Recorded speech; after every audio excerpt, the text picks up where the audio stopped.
Assalamu alaikum warahmatullah. Barkanmu da bayan gari lafiya. Jama'a kun tashi lafiya?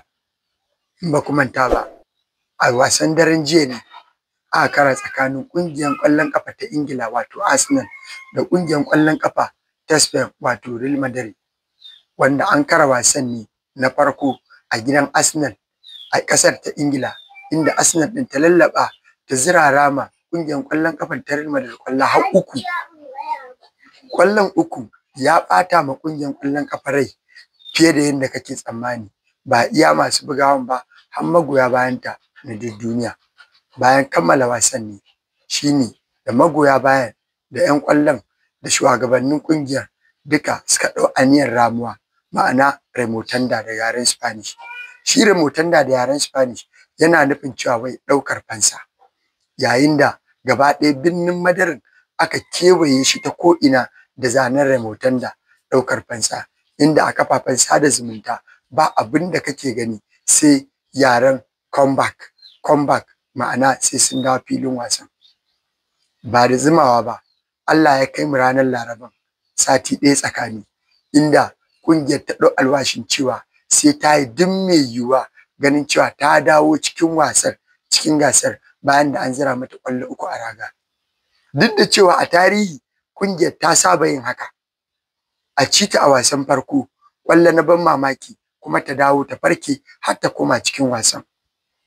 Ta yi haka ba ɗaya ba, ba biyu ba, ba uku ba, har sau tara a shekaru mabambanta.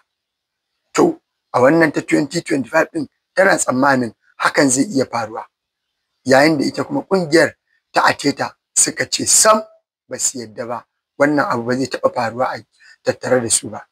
Duk da cewa suna da kyakkyawan tarihi ga ƙungiyar ta Real Madrid.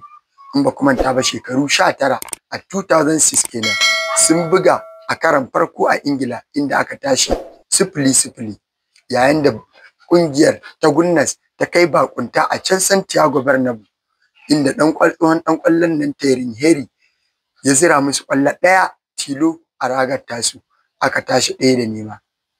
To ƙungiyar ta Arsenal ta ce sai ta maimaita tarihin nan nata.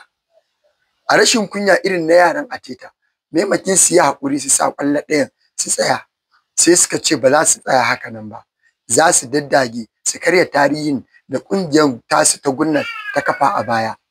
Sai suka yi ƙoƙari suka zira ƙwallo 5 jimilla har da aggregate a ragar ta Real Madrid, inda wasan ya tashi ƙwallo 5 jimilla da 1.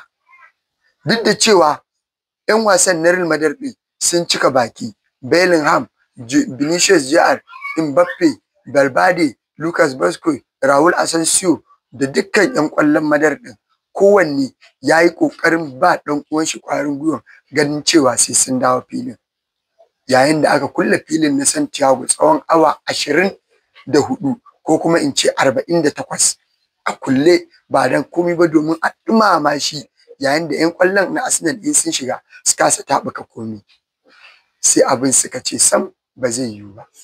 To a ƙarshe dai in taƙaice muku, an buga wasan jiya, inda ƙungiyar ta Arsenal ta lallaɓa ta zira ƙwallo 3, ta zira ƙwallo 2 a ragar ta Real Madrid, inda Real Madrid ɗin suka yi ƙoƙari tare da taimakon Vinicius Jr suka zira ƙwallo 1, duk da cewa sakaci ne irin na Raya, ya saba ya rataye sakacin shi kuma a rataye shi.